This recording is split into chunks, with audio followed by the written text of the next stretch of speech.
mode.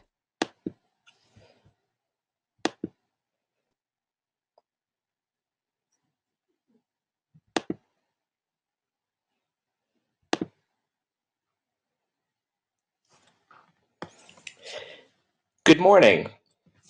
This is Fred Emery, Vice President of Heartland Campus Solutions. I'd like to thank you for joining us today for today's webinar entitled Beyond the Card.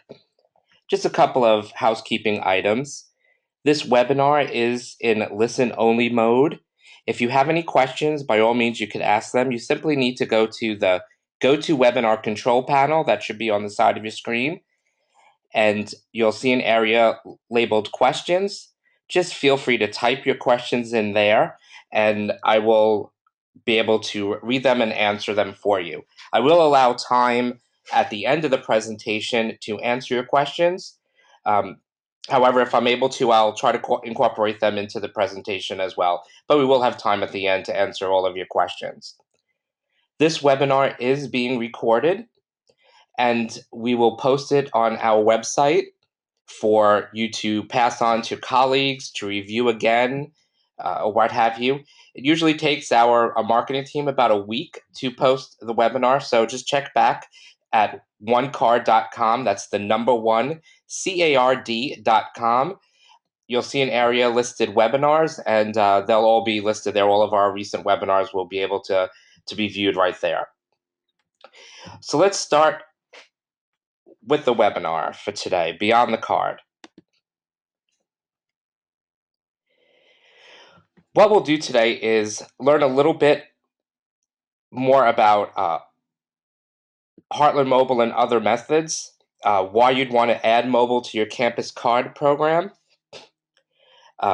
areas of use, a little bit about what we've learned on our mobile journey here at Heartland. We've been working on various mobile applications as it relates to the campus card for a while now, and we've learned a lot during that process. So we'll review that and see where we were, where we're going, and a little bit about the journey. What's next in regard to different uses within campus cards that is not tied directly to plastic, such as wristbands or contactless wristbands and near field communication, and then some steps on how you as a campus can prepare to get there. So let's start a little bit going over about Heartland Payment Systems, just to give you a background. We are Heartland Payment Systems, the Campus Solutions Division. Heartland Payment Systems is the 5th largest payment processor in North America.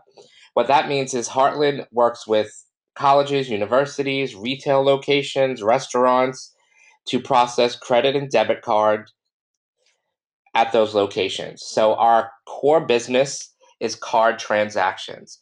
We work to allow you as campuses as well as merchants to accept Visa, MasterCard to process through their networks. We do process more than 3.3 billion transactions annually, which equals about $122 billion in volume. As I mentioned, our core function is card transactions. So we could bring that knowledge to our campuses for on-campus and off-campus one-card, campus card transactions, utilize our expertise and our technology in the campus setting for both financial transactions and privilege-based transactions such as activity verification and access control. Our core function is card transactions, so who better to work with than a company who specializes in that area. So let's look at the cardless campus and really delve into beyond the plastic. Looking at how your campus card can evolve, your one card can evolve to a credential that's not tied solely to a plastic card, which has been the sort of the typical credential over the course of time. Let's start out with looking at how cards have evolved. Now, years and years ago, before the invention of the plastic credential, Everyone had keys to enter doors. Magnetic stripe cards then came to be, and they're still used today regularly in campus scenarios as part of the campus card program, as part of One Card, but also in standard retail locations for credit and debit purchases. Um, so it's still around, but it's not the most secure of credentials. Obviously, there's been movement in the past to use contactless cards, starting with proximity cards. At 125 kilohertz. That evolved into smart cards where there's an actual chip in the card that can be programmed with an antenna that has encryption as part of it, much more secure, and that operates at 13.56 megahertz. So we've seen the credential evolve over the course of time. Now, obviously, once magnetic stripes came about and then contactless cards, you've seen more and more use beyond just access control. It's used in financial sections as well and for privilege verifications on campus. It really opens the door to any type of verification of a person or purchase that can be utilized on campus or off campus. Now, the natural progression of what we've seen now is the movement for mobile credentialing, uh, either through secondary applications using QR codes or connection to terminals over a network, or through near field communication. We'll talk about all of that and explore that uh, over the next little bit as part of this webinar. But we've seen a transition start to happen, and really now is the time where it's really taking off to use your smartphone as your credential, as your ID, and as your form of payment or access entry device. Pardon me. Now, there's been multiple mobile applications out for a number of years that have started the process of people getting used to using their devices for payment method, such as Starbucks. They have their mobile application, which would allow you to make purchases from your mobile device by an attached Starbucks gift card that you reload. Same with Dunkin' Donuts, Tim Hortons. They all have an application that will allow you to make purchases um, using various barcodes or QR codes attached to a payments device on the back end. Um, the QR code would be scanned, and then the point of sale terminal is processing that transaction. So it was a way to allow mobile to begin to be used for financial functions without having to utilize near field communication within the devices. We obviously saw then the expansion of those applications beyond just financial use. This was getting people used to using their phone on a daily basis for business transactions. Um, you have loyalty programs in many applications, such as Starbucks, Target doing couponing and discounts, Delta application, and various other airlines utilizing their application for virtual boarding passes, paperless boarding passes. I know I travel quite often. I really can't tell you the last time I actually printed out a boarding pass. I do it all electronically and have that boarding pass right there in my phone.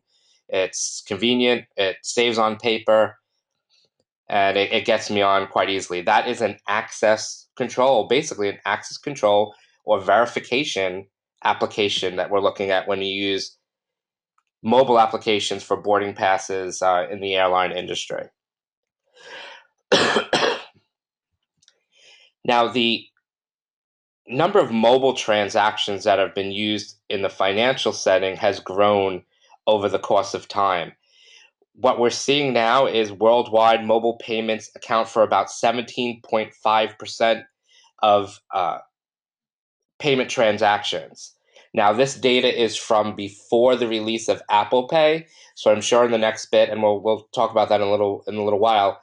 In the next few months, the expectation is that that number will rise quite a bit.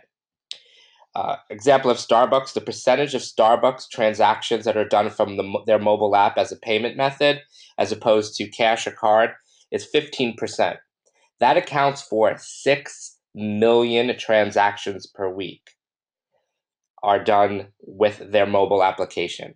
That's a huge number of financial transactions, payments that are done with the mobile application. It's everyday occurrence. People are used to using their smartphones for payments and to gain services um, instead of using plastic.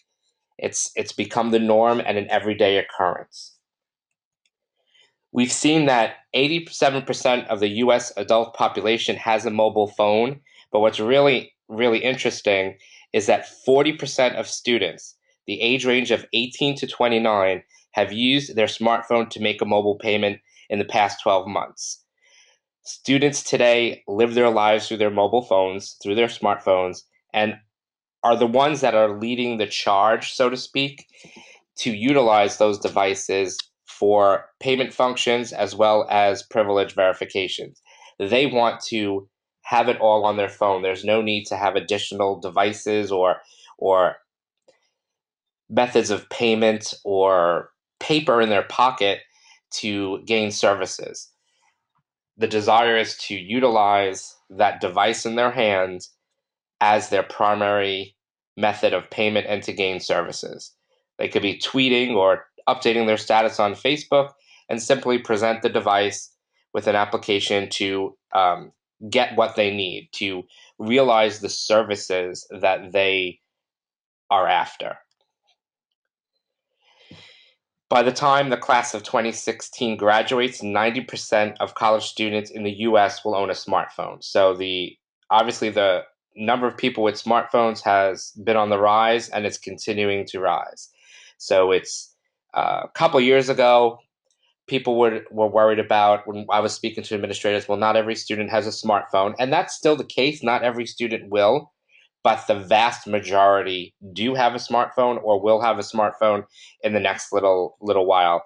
I can't tell you the last time I walked to campus and really didn't see the majority of the students utilizing their smartphone for one thing or another, whether it's personal based or related to a class or uh, financial transaction or what have you.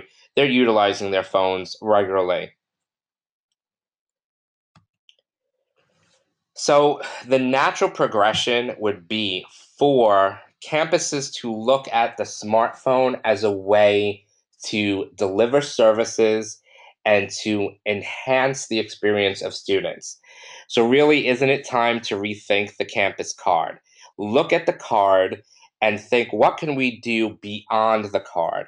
What can we utilize in technology today to offer enhancements of services to our students? And obviously, from the statistics that I showed you, and really what we're used to doing on a daily basis, the obvious choice is their smartphone. And as you see here on the right, a wristband. There are different form factors that you can use as a campus beyond the card to offer services. We'll get into this a little more throughout the presentation. First, we're going to start talking about mobile applications, utilizing that smartphone as your credential beyond the card. Now, if you asked me a year ago if I thought that the smartphone would replace the plastic in the next 5 years, I would have said yes, but it would have been a hesitant yes. Now, with some recent changes, and I'll talk about that in a little bit as we delve into Apple Pay.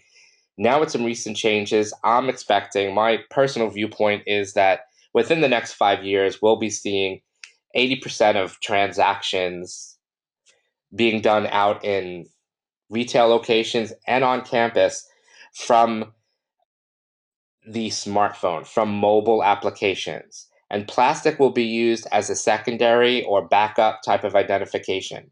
It's not going away. I don't think it'll go away fully, but it'll be something that will be placed in a wallet and really not pulled out quite often. It may be used for a visual identification in certain circumstances, but I think the majority of the transactions will be based on a smartphone, and that will become the primary credential. We'll see it not only in the campus card industry and in the financial industry in replace of credit cards, but we're going to start seeing it in replace of other credentials, possibly driver's licenses. I already have my insurance cards all virtual and within a wallet and an application on my phone. So I think we'll see some other types of documentation move over to virtual credentialing on the smartphone. Now, when Heartland got into and started developing smartphone applications, we started out with a payment application called MyPay. It allowed us to do a payment from a registered one card account in the application to any of our terminals on the network. It basically became your virtual one card, your one card virtual wallet, so to speak. This went over well. We had a lot of campuses utilize it, but they always asked for a little bit more. We added in the ability to virtualize the ID card, and this is something we're still doing. But that was a function that was desired. So that was added into the program. So we had the payments and a virtual ID card. Card would be dynamic and virtualize and visualize exactly what your card would look like if it was printed, what your one card would look like if it was printed out of the printer from the ID station. Exactly. Any changes would, of course, be reflected on the virtual card as well, since it is dynamic and looking at the database regularly. Once the students had the payment and the virtual part, next, of course, function that they wanted was access control. So we created a separate app for campuses called My Access, and I'll show you a little bit about how this functioned right here in this video. So Mount Holyoke was the first campus to ask for it, and this is how they evolved their access control. When they entered a door in the past, this is how they did it with their card.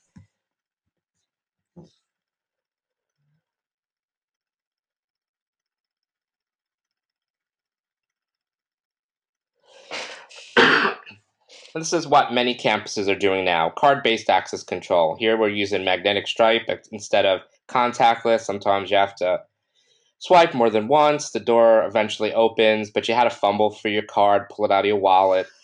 When we added My Access, a person could just approach a door, be prompted that they're approaching a door that they have access to, respond accordingly in the application, and the door would unlock. Or they select the door that they need to access from the list that they have privileges to and send the command to open the door. Uses geofencing to limit transactions from occurring from a large distance away. So you're not in class and opening up a door from your friend in your residence hall. You have to be right there. But it was separate applications, multiple applications that were in use, and it really didn't enhance the experience fully. Mobile applications should be designed to make it easier than utilizing a card when you're trying to take that place of that plastic. It needs to be easy and convenient and all encompassing. So we learned a lot. We learned a whole lot while we were on that mobile journey. We learned that campuses and students wanted a complete experience within one mobile application to combine the access and the payment side. Administrators wanted to create the right impact and right connections and right image. A traditional card, you just have functions that you're doing, student ID, meal plan, financial access. It was a tool that enabled you to purchase things, but that's all it was. It was a tool. In talking to campuses and combining the applications into one all-encompassing mobile credential, we created One Card Mobile, which allows the student ID, dining and financial, building access, but it added in the ability to manage your account, do activity and event verification, have loyalty components, also provide various campus information that was configurable by each individual campus, maps, schedules, tickets, what's going on campus, quick contacts to security, the ability to launch other applications that the campus utilizes, all in a single application. What we found was mobile applications, when you're looking beyond the card, should enhance the experience of the student and enhance the services that you as a campus are providing. So that's what we did with One Card Mobile. Let me just show you a quick video on this so that you can see what it does.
So what we did with One Card Mobile was really create an all-encompassing mobile application that's a single point of access to campus life. It becomes the full beyond the card credential and experience. Students have everything at their fingertips, one tool for all of the student needs. They can make their purchases, their verifications, their access entries, as well as get campus information and manage their account. It adds security because it uses PIN codes or their network login passwords to open doors, to log into the application, and does utilize geofencing to make sure transactions are happening right by the terminal and where you want them to happen. And of course, it supports green initiatives, which is very important on campuses. You can help reduce paper tickets, schedules, paper schedules, various printing on campus, having it all within that mobile app at the student's fingertips. So as I mentioned, it turns your campus card into a full experience. You're not just processing transactions any longer, you're serving your clients who are your students. It goes beyond the card and beyond that plastic into a full experience for the student. One Card Mobile is an all-in-one application. Allows you to complete transactions with the slide of the finger. Just simply choose the terminal from a list, from a map, scan a QR code at the location. We are adding in the use of iBeacons, so as soon as you approach a terminal, it will prompt you as you approach it, whether you want to gain access or use it for a financial function. It still includes that virtual ID and allows you to manage your account fully, all part of the application. But there's more, obviously, to moving beyond the card than just that mobile application, and different things that you can utilize and do to move beyond the card. It's not just that single mobile application that replaces the plastic, but adding mobile applications for other functions really helps out. It helps you reduce your foot traffic to your offices, reduce lines, free your staff for other tasks, provide off-hour support to students, increase the knowledge of your campus, provides information to students quickly and efficiently. It allows administrators to get beyond using for transaction acceptance, proprietary hardware. Use existing smartphones and tablets that your staff has to process transaction, which will increase revenue and spending on campus and increase your security. First step, though, to getting them to utilize mobile applications and what is coming down the road to campus cards within smartphones and mobile applications is to get them to a cardless, to a contactless state before going cardless. Get them used to tapping. Magnetic stripes is old technology. They are not secure, um, wear out quickly, cause more maintenance needed on terminals. So get the students used to tapping, your community used to tapping, move them from a magnetic stripe to a contactless technology. That would be one of the first steps that I would advise to you. Tapping the card will spark them on their way and get them used to moving away from that magnetic stripe. Then you can also add mobile into other areas of your program, not just for the replacement of the card, but for the acceptance of the card and for the management of the system.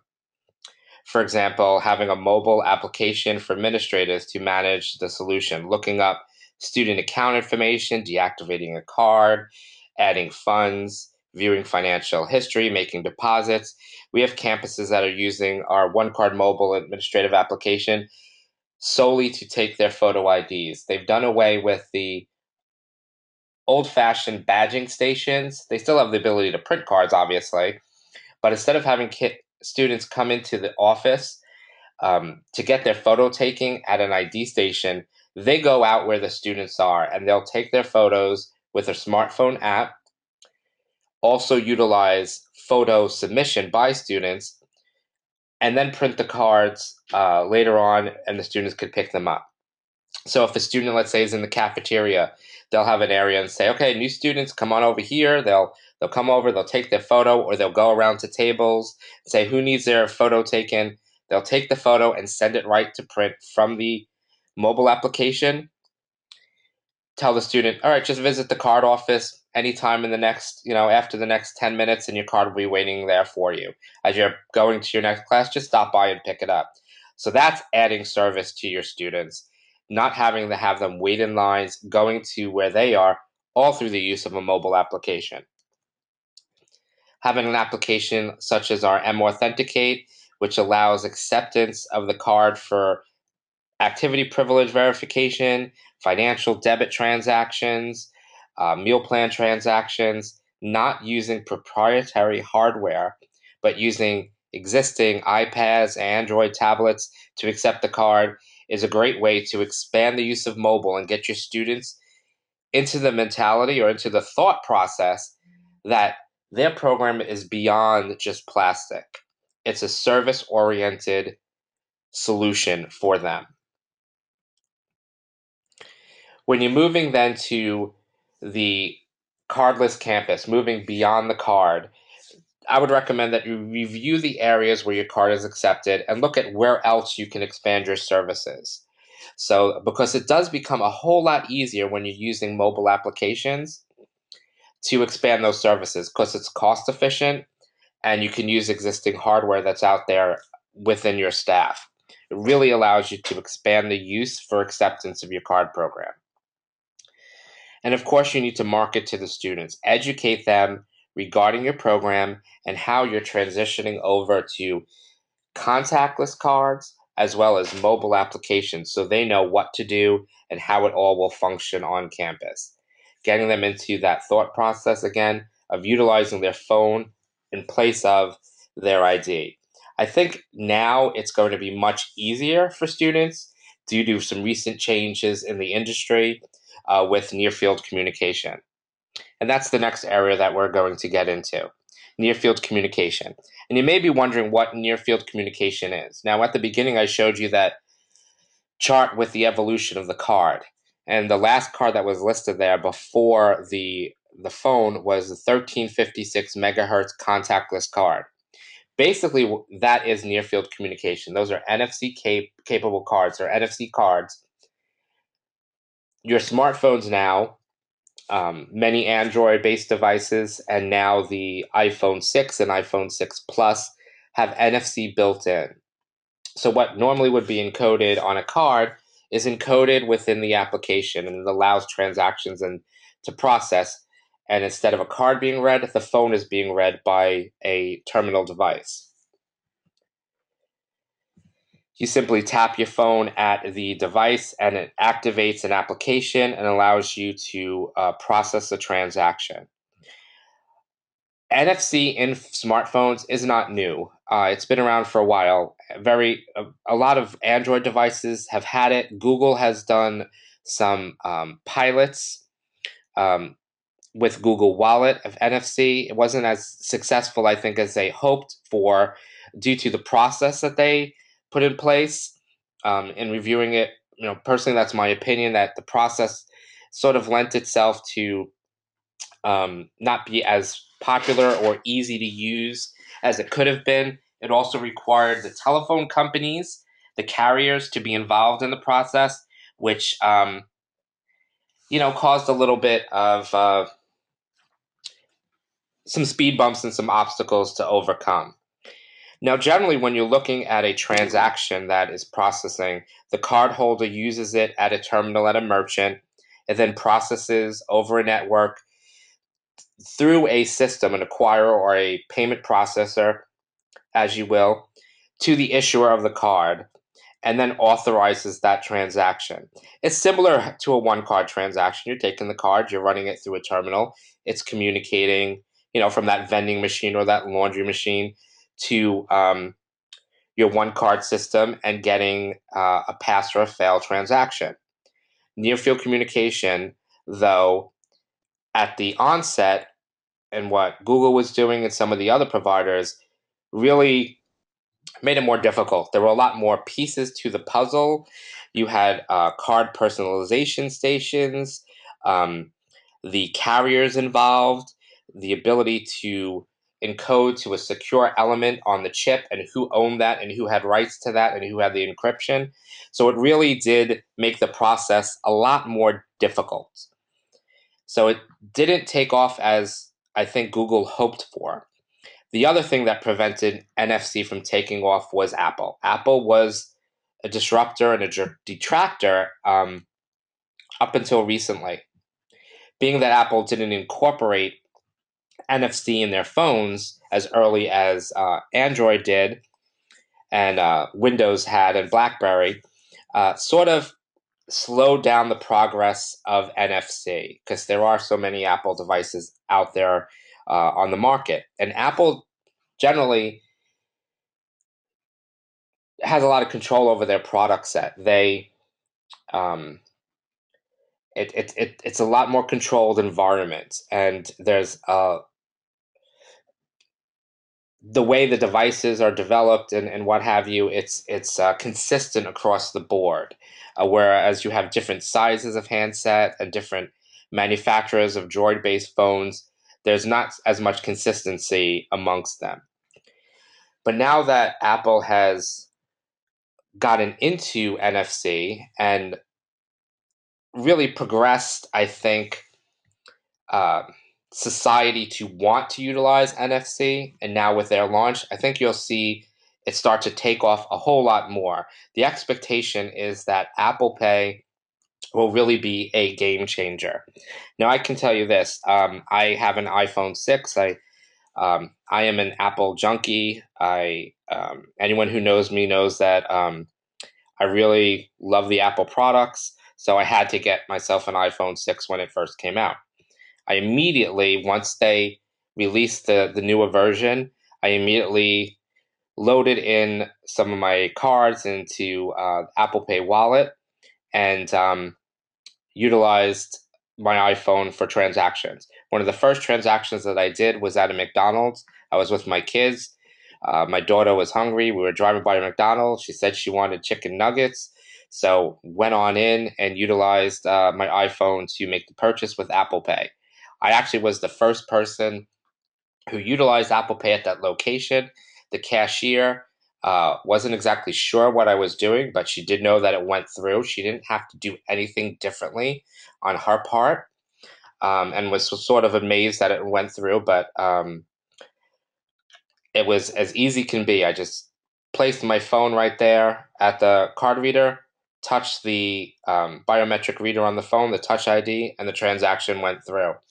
A couple of people that were standing around me asked me a little bit about it and what happened and how did it work and how do I use it. And they were all excited about it. So I feel that it will really start to change the way we do payments in society today. You're going to see it more often. I obviously have a cough, as you possibly heard me coughing a little while ago. I went to Walgreens this morning and got myself some cough medicine. Obviously, it's not working as well as I would have hoped, but I used Apple Pay to check out there. Cashier was familiar with it. The transaction went through easier than my card would have because I had my phone in my hand already. So I was waiting in line. Um, I asked her if a lot of people were starting to use Apple Pay, and she said, yeah, she's had quite a few transactions. So it is definitely picking up speed. Now, what Apple did, though, is they made the process a whole lot easier. Um, you register your card information through the Apple Wallet. In the application in the iPhone, it tokenizes your information through the Apple Wallet server and a token service provider, and that token is stored with the issuer. So Apple doesn't have your card information, the issuer has the token, and when you process a transaction, it looks pretty much like a standard credit card transaction or debit card transaction. The You present your iPhone with Apple Pay at the terminal. It goes to the acquirer, through the token service to the issuer, processes the transaction, and you get a response back. The issuer is decrypting that token and knows who you are. So it's very secure. It added the security to it that Google didn't have, and it is a straightforward transaction. So it's a whole lot easier. Now, how is Apple's NFC going to really come to the campus card industry? Now, I think it's getting us closer to using NFC on a regular basis on campus as part of our campus card program, but we're not there yet. Apple has not released their SDK to allow different people to code into the NFC chip. They're definitely holding on to it with a lot of control to launch their program and make sure that Apple Pay takes off. What we've seen with Apple when they've done similar things is that a year later, generally, those functions will be opened up to other developers. So the expectation in the industry, we're talking to a number of people, is that a year from now, that development kit will probably be opened up to different companies to allow the use of NFC on the Apple phone for other functions. Is that a guarantee? No, but we're a whole lot closer than we were before. A year ago, or even 3 months ago, if you asked me, when will we be able to use NFC on an Apple device, I would have been very uncertain. Now it's that uncertainty is a whole lot smaller. I think that within a year we'll be able to utilize, a year to year and a half, we'll have the ability to utilize the NFC that's part of Apple within our campus card programs. But until then, we also have our other mobile applications that will allow you to do financial and access transactions without NFC.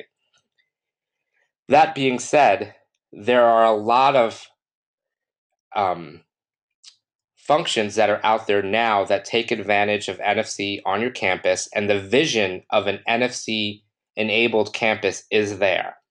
Allegiant has their Aptique mobile product that right now, if you have an Android based device that has NFC capability, you can use your phone for access and financial transactions.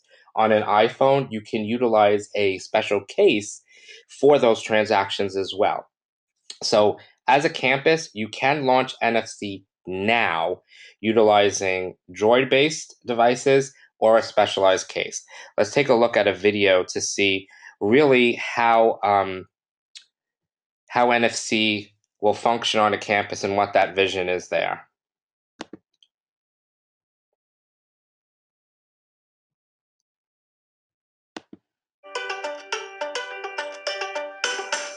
You can define what's cool a number of ways. There really is no single concept. What is considered cool changes over time and varies among cultures and generations.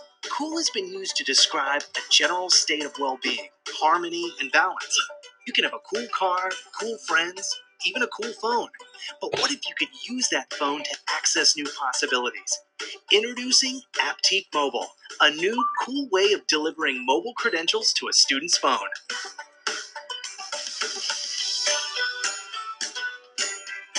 With Aptique Mobile, users have a smartphone app that works just like an ID card. No more plastic card or ink to deal with. No more long lines at the card office. No more rekeying or replacing mechanical locking cylinders. Aptique Mobile is at the head of the class, making a multi-access, secure, mobile credential easy as pie.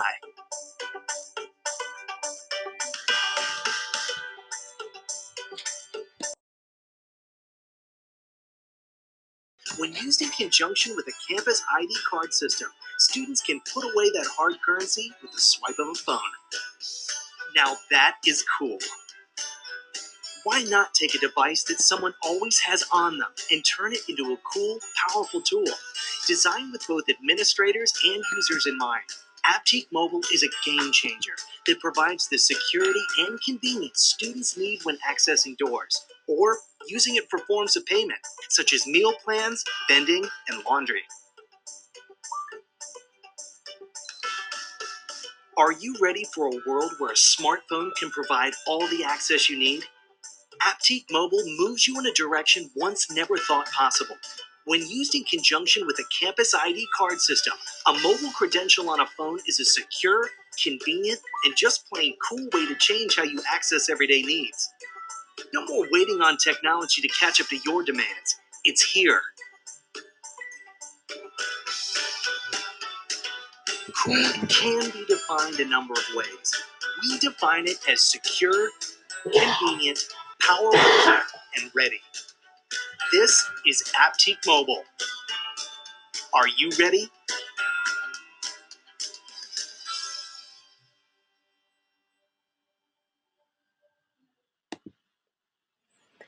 So that vision of a NFC enabled campus is a reality. You can do it.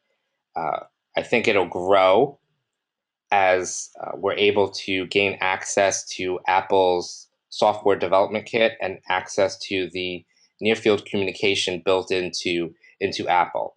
But there are also other form factors that you can utilize as part of your one card program to offer services beyond the plastic card.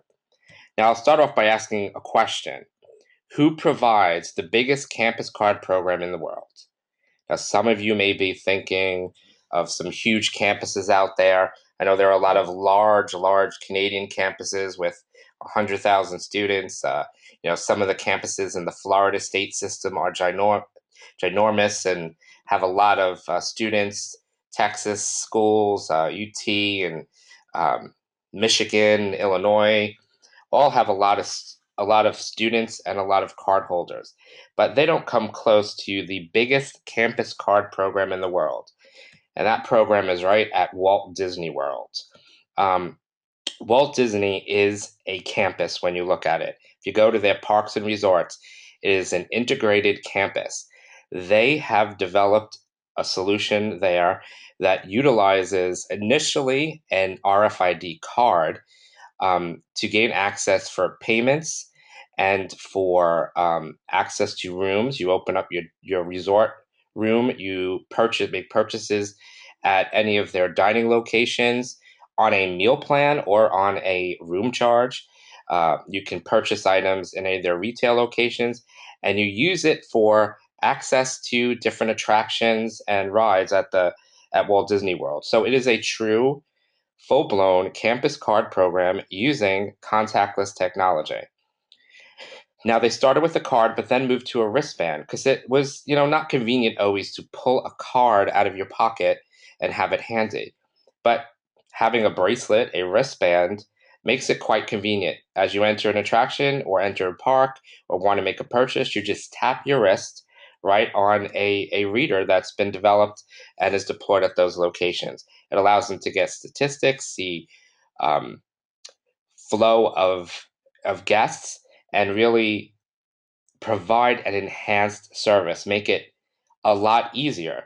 They've tied it all to their mobile application, so mobile becomes part of it, where you can view your dining reservations, your attraction fast passes, so you can get on the ride a whole lot quicker, your reservation, and information the uh, on Disney. It's called My Disney Experience because what are they doing? They're offering an enhanced experience of service, sort of like One Card Mobile, that enables students to get information and to control their card account, control their One Card experience.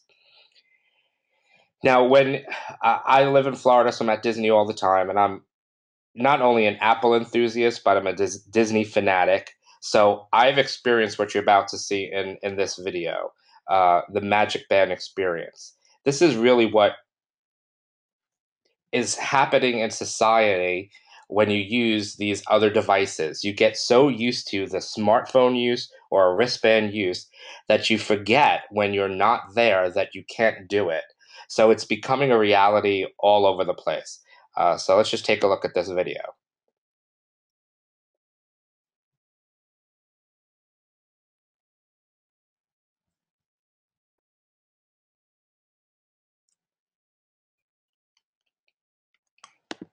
Should start in just a moment.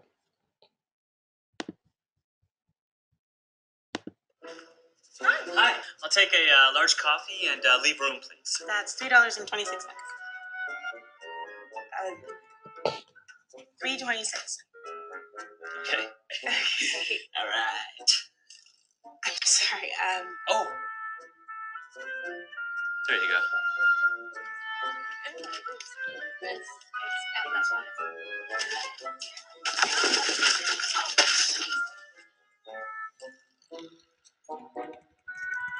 Next. Hi. Hi, can I help you? Oh, yes, two, please. Oh, here you go. Oh, I don't, what is that? Hi. Thank you. Thank you. Once you've experienced My Magic Plus at Walt Disney World Resort, you'll want to use it everywhere. It's gonna be awesome.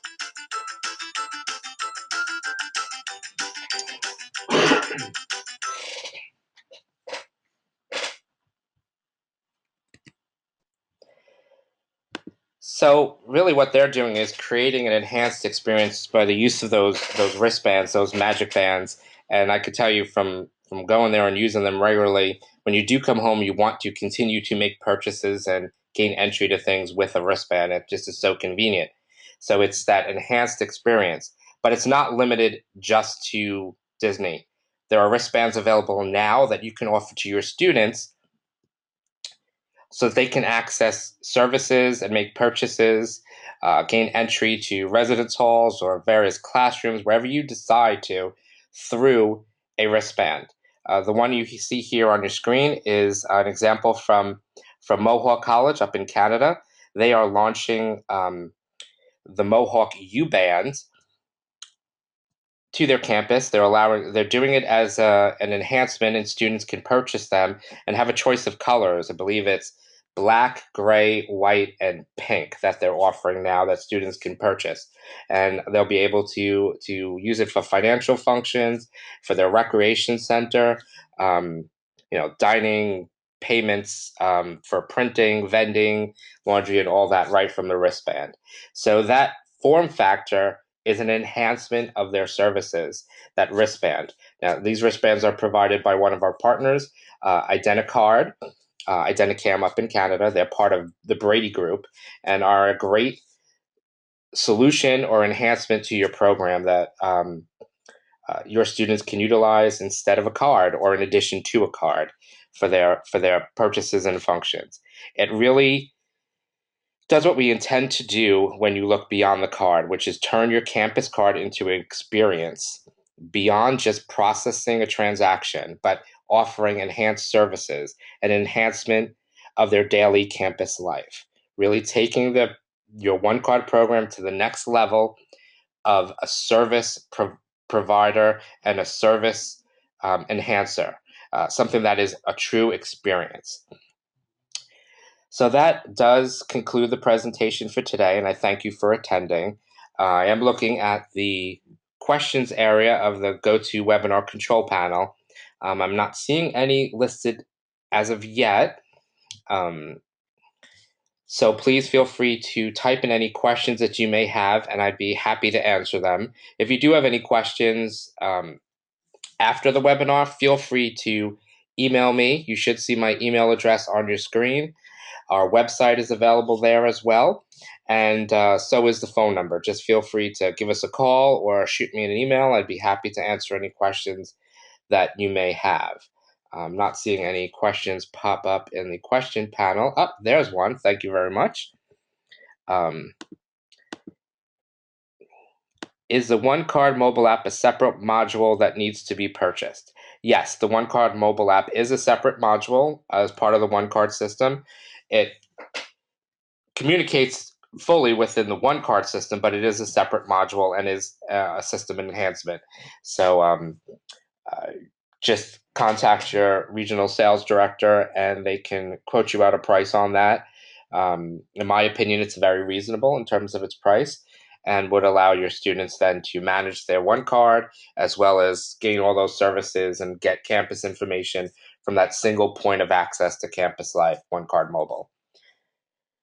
So are there any other questions?